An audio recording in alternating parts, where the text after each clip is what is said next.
Hi, I'm Ken of Rist Innovations, and in this video I'll give you my first impressions of the BTT Panda Touch, which I think is a significant upgrade to the Bambulab 3D printers, especially to the P1 series.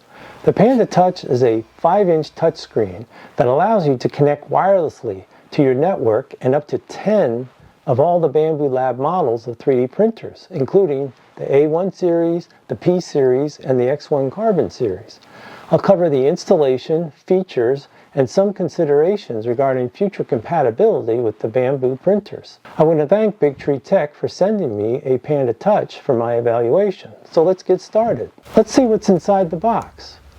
First we have the BTT sticker, a quick start guide, a 5-inch LCD screen with the mounting plate, an adapter plate, Allen wrench, USB to USB-C cable, mounting screws, and most importantly, a nice little rubber ducky.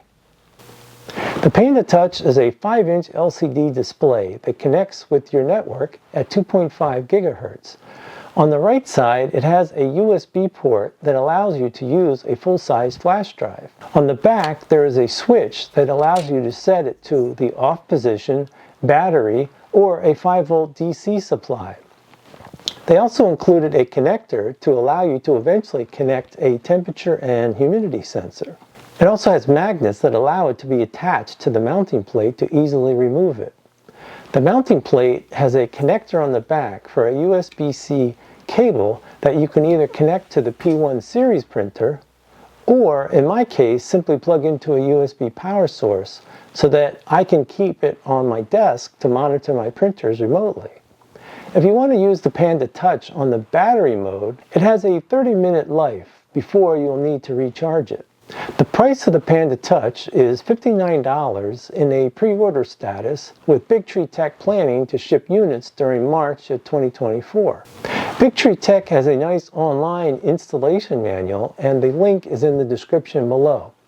If you have a P1 series Bambulab printer, to attach the Panda Touch, you simply need to attach the mounting plate to the mounting plate adapter using 2 provided screws. Then, with the included double-sided tape on the bottom of the mounting plate adapter, you attach it to the top of the printer. Next, route the supplied USB cable behind the front panel of the P1 printer where there is a USB port. Connect the other end of the cable to the Panda Touch mounting plate and you're all set. In my case, I own an A1 Mini and an X1 Carbon, which both have nice LCD screens, so I plan to use the Panda Touch to remotely monitor my prints from my office. For that reason, I drilled 2 9/32 of an inch diameter holes into the bottom of the mounting plate adapter, because I want to use the double-sided tape in the future when I buy a P1S printer. Next, I designed and 3D printed this base. I attached the mounting plate adapter to the base using 2 1/4-20 button head screws. Then I attached the USB cable to the back of the mounting plate and plugged it into my wall outlet. If you're working on a prototype project and you need some help, I have the answer for you. This brings me to the sponsor of today's video, PCBWay. If you're working on any prototype projects, they can help you when you need a variety of parts. Besides making PCBs, they also offer CNC machining, sheet metal fabrication, injection molding, and lots of different types of 3D printing, including metal printing. You just need to go on their website, upload your design, select the material and quantity you need, and you will get an instant quote. Then they will manufacture the parts and ship them right to your door. Give them a try, and I think you will really be amazed at what they can do for you. Check out PCBWay using the link below. I set the Panda Touch to 5-volt DC and attached it to the mounting plate. If you're going to have your Panda Touch connected to a P1 series printer, and the printer will be powered on most of the time, you could leave it in the battery mode. But if you're planning to turn off the printer often, then you should also turn off the Panda Touch to extend the lifespan of the Panda Touch. Once you power up the Panda Touch, it's time to perform the initial setup. BTT provides clear on-screen instructions by first connecting your Wi-Fi network. You can manually add your Bambu printers. However, the easier method is simply to choose Scan, and the Panda Touch will find all your printers that are powered on that are on the same network. You then just need to type in the specific printer's access code, which you can find on each of your printers. Click Confirm to connect. If you have an X1 Carbon, you will see that the Panda Touch has very similar screens, so you will quickly recognize the similar functions. The home screen allows you to turn the printer light on or off and show current printer temperatures. The second tab allows you to home and move each axis, set temperatures, manually extrude filament, and adjust the cooling fans. The filament tab allows you to set the filament types and colors for the external spool or the AMS if you have that. I learned that this is a big feature upgrade versus the standard P1 series printer. I wasn't previously aware of the limitations of the P1 series screen because, as I mentioned before, I own an A1 Mini and X1 Carbon, and both of these printers already have this function standard from Bambulab. The Files tab allows you to view the files on the printer's micro SD card or on a USB drive that you insert into the Panda Touch. Make sure your USB drive is formatted at FAT32. According to Big Tree Tech, for firmware version 1.0.1, you need to have a 3MF file format because it doesn't recognize G-code files. Also, this version only supports the files that are sliced on build plate number 1 in Bambu Studio. Lastly, the files need to be in the root directory because it doesn't recognize multiple file folders.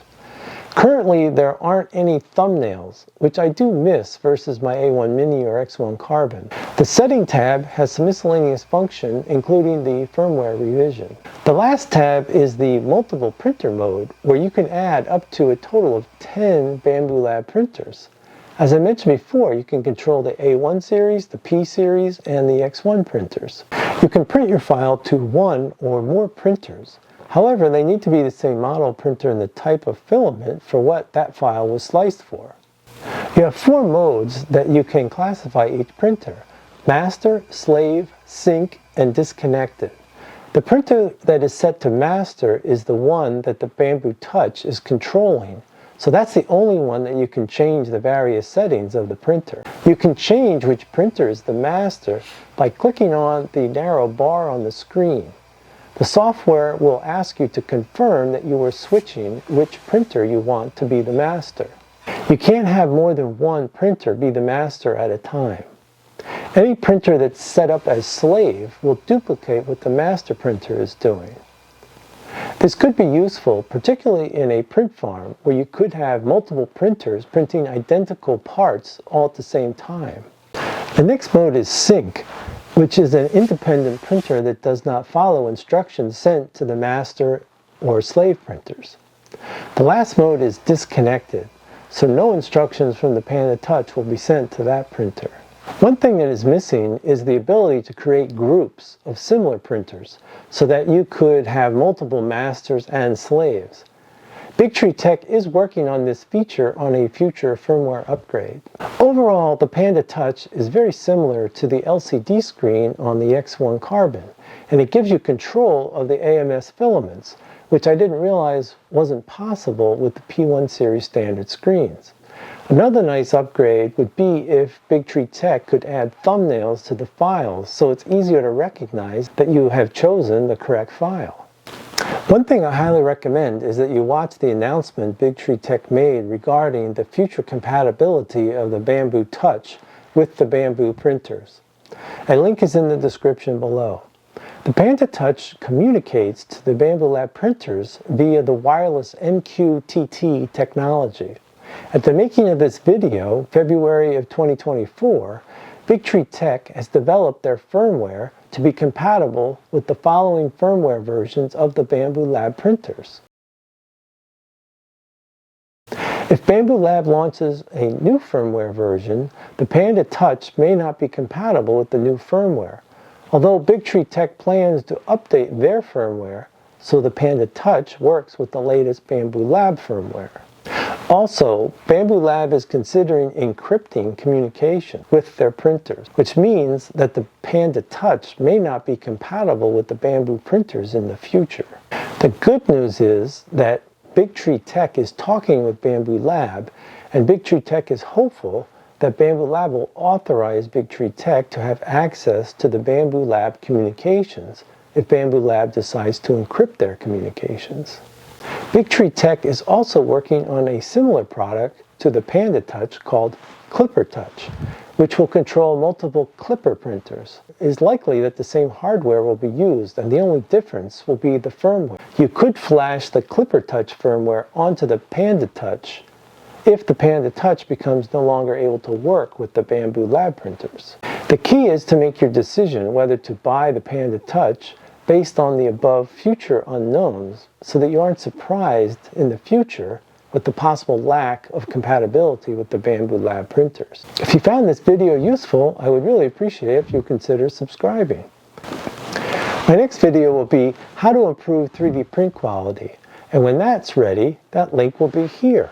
In the meantime, you may want to watch my most popular video, Top 10 Bambu Upgrades for the X1 Carbon P1 series printers, and that link is here.